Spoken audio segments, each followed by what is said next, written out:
How's it going? Shut up. Turkey, not that one, this one, committed ethnically motivated genocide on a scale comparable to the Nazis during World War II. And you might be asking yourself, how do I know this? It's because I use a vape that doesn't have any nicotine in it. I'm just kind of a genius. But, unlike Germany, Turkey openly denies that they did it to this day. There's actually been a ton of countries that didn't recognize it as a genocide until very recently. And I, self-important white guy, am here to settle the score. Let's talk about the Armenian Genocide. Let's go ahead and start by talking about the Russo-Turkish War. No, not that one. Not that one either. Not this one. Not this one. Not this one. Not this one. Not this one. Not this one. Not this one. Not this one. Not this one. But this one. And not this one, but this one right here. This war ended with Russia partially occupying parts of eastern Turkey, and there was a diplomatic meeting afterwards called the Congress of Berlin. During the Congress of Berlin, European powers were trying to figure out an answer to the Armenian question. That's the literal official name for it, and the question was, should the Ottoman Empire treat Armenians like human beings or cattle? Christians in the Ottoman Empire were largely treated like backwater savages. Armenian Christians in the empire were treated like crazy-ass backwater savages. Armenian Christians were basically second-class citizens with like higher taxes, couldn't hold high political office, and the occasional forced religious conversions. Because of all that, Europe decided that the Ottoman Empire should treat the Armenians like people. But Europe, being Europe, didn't put any mechanism in place at all in the Ottoman Empire to make sure that they actually did it, because that would cost money. So this was basically like if Europe just trotted on over to the Ottoman Empire and was like, hey, quit being mean to the Armenians. Alright, we'll see you later. To add to this, Europe didn't want to cede too much influence to Russia, so the movement eventually just ended and Russia got the fuck out of Turkey, which ended up leaving the Armenian question up to the Ottomans, which would be a lot like if Europe left the Jew question to the Nazis. How did the Ottomans handle the Armenian question? Not great. We'll get to that in a minute. We've got two slightly smaller, unrecognized mass killings before we get to this bad boy. I know you're excited, but you have to eat all of your massacres before you have any genocides. Abdul Hamid II was the Sultan? I'm gonna look it up. Sultan. The Sultan was the leader of the Ottoman Empire, and this guy, he was the Sultan from 1876 to 1909. Boy, I barely made it through that one. Abdul Hamid II, he gave the Armenians like a 13% on Rotten Tomatoes. He was not a fan. He created whatever this word is, and I'm already halfway there on the pronunciation of this one. Hamidian. Huh. Apparently, it's pronounced Hamidian.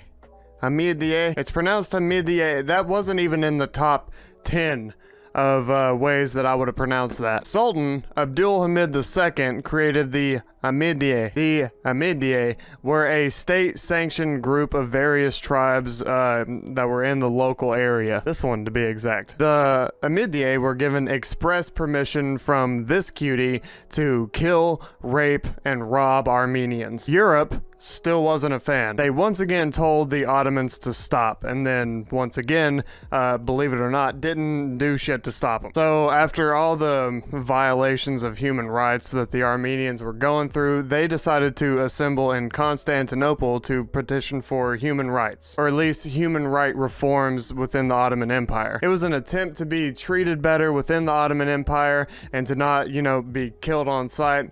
The Ottomans responded by killing them on sight. This massacre was reportedly brutal.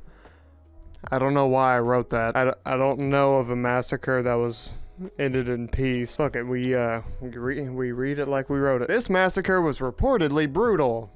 and it just kind of ended up spreading to the rest of Turkey. And then those massacres that spread to the rest of Turkey, they are known as the Hamidian Massacres. This led to the destruction of around 2,493 Armenian villages, 649 churches, and somewhere in the ballpark of 100 to 200,000 Armenians killed. Some portion of the Armenians were forcibly converted to Islam.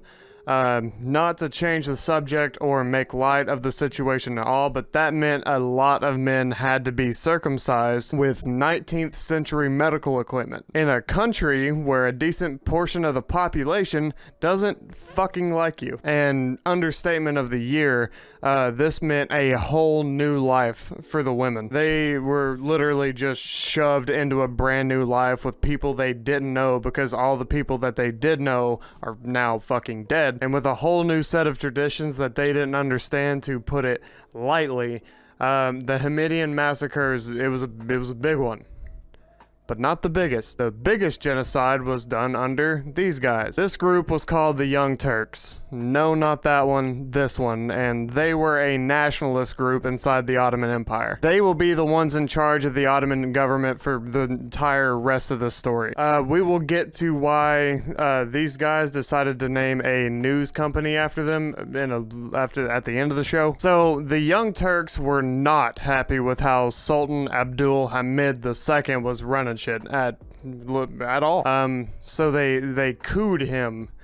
They overthrew him in 1908 because he just kind of stayed fucking up during his last few years of power. Then, in 1909, a different group tried to coup the Young Turks, who had just couped the last Ottoman government. There was just a whole lot of coupping going on during this time, and during the whole coup kerfuffle, the Ottomans killed the shit out of like 25,000 Armenians living in the city of Adana. Most of them were Armenians, and then just some Greeks and Assyrians sprinkled on top. The type of massacre that happened in the city of Adana is called a pogrom, which is, I literally just now learned, is a large, violent riot whose goal is to murder just one specific group of people, which is quite possibly one of the most horrifying goddamn things I've ever heard. This massacre was known as the ADANA Massacre. It was the smallest of the three killings, but this one just kind of seems like it was done as a passion project. I don't have a segue for what happens next, so just know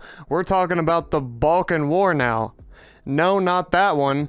This one. The Balkan Wars were fought between the Ottoman government and these people. It only lasted 7 months, and it happened right before World War I in 1914. It was one of the heaviest ass beatings that the Ottoman Empire had ever faced. The Balkan states, these guys, oh yeah, they're called the Balkan states, my bad. The Balkan states lost 19,000 soldiers, whereas the Ottoman Empire lost 50,000 soldiers. The Ottoman Empire had to give up 100% of its territory in Europe after the magnificent ass beating that they just got handed. And if there is one thing,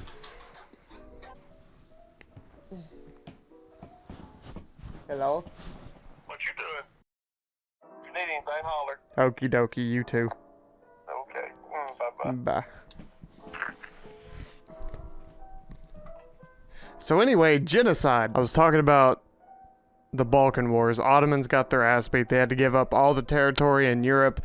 And if there's one thing that a nationalist government fucking hates, it's losing, which is fucking crazy because they did a ton of it towards the end. It was honest to God like their favorite thing to do. Losing was a national pastime in the Ottoman Empire towards the end. And I have a multiple choice question. What did the extremely nationalist Ottoman government decide to do about all this losing? Was it A, genocide the shit out of the Armenians?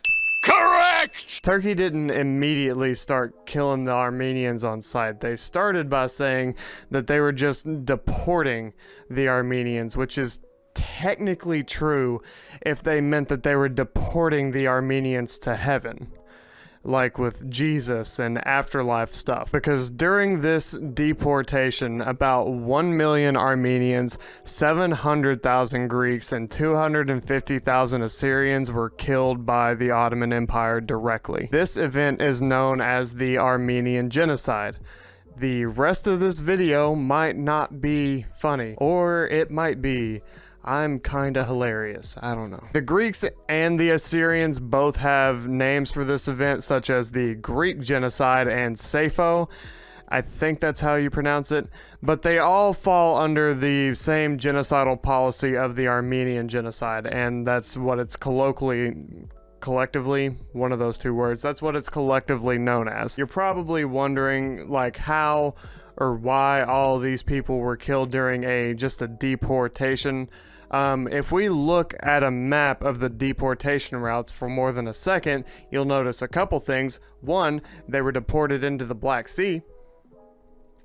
So either the Ottomans knew something about Atlantis that we didn't, or they were just kind of drowning people. The Greeks, along with the majority Armenians and Assyrians, were deported all the way southeast into the desert with basically no food. The Syrian desert is this big, for anybody wondering. On the way to the middle of goddamn nowhere, they were beaten, robbed, raped, and just good old-fashioned killed. The Ottomans basically told them to keep walking through the desert until they literally find God.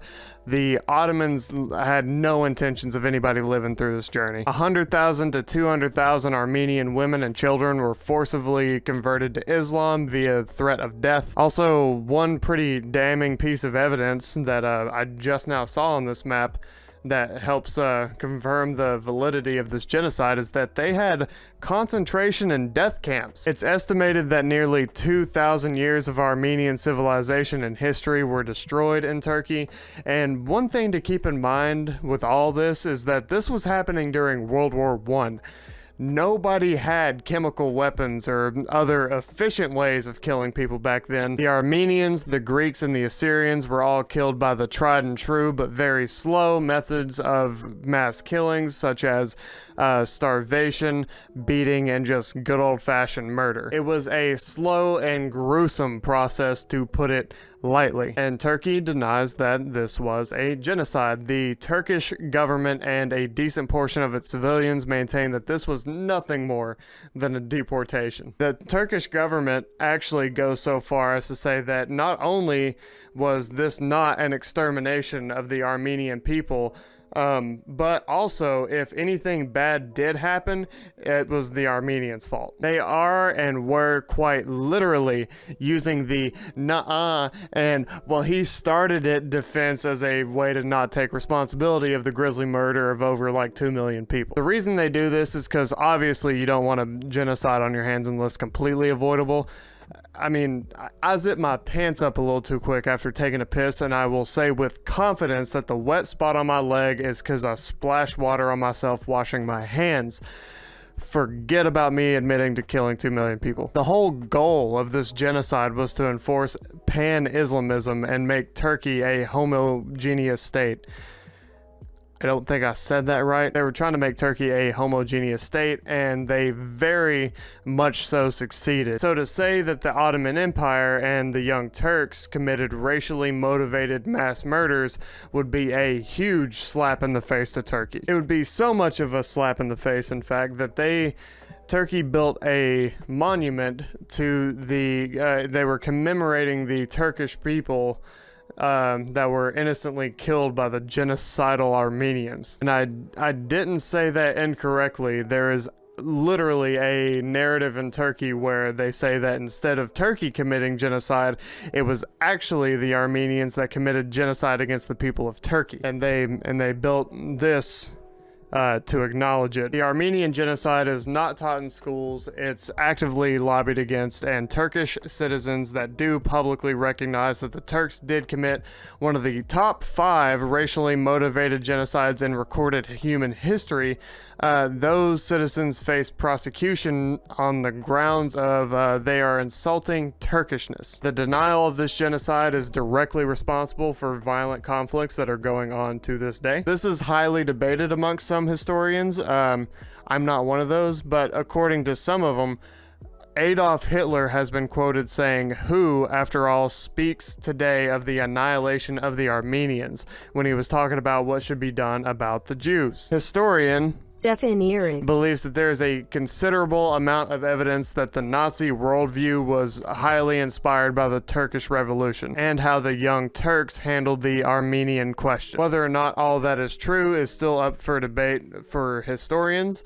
Either way, it does make this video cooler. What's even weirder to me about this genocide is that not only does Turkey deny it, but so did a shit ton of other countries until very recently. Roughly 700,000 Greeks were killed in this genocide, and the country of Greece didn't recognize it as a genocide until 1996.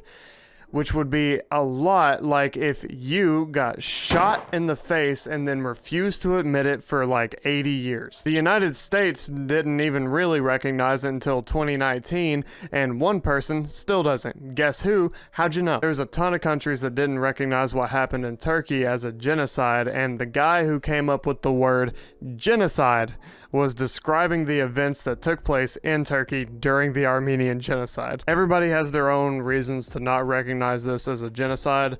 Most of those reasons were because they're stupid. But thankfully, you're not, because you watched this video and my other ones multiple times in succession. Before the end of this video, I wanted to real quick talk about the Young Turks. No, not this one, that one. They are one of the most popular left-leaning news channels on the internet. They have 5 million subscribers on YouTube, and they claim to have named themselves after the Young Turks because of the revolution stuff that the Young Turks stood for, and not the violent ultra-nationalist stuff. Which, fair enough, but it would be a lot like if I started a news channel called The Nazis, because I'm just a big fan of German engineering. Not all that stuff. But unfortunately, not only do I know that the Young Turks are not going to rebrand themselves after 5 million subscribers, but also I don't have an outro.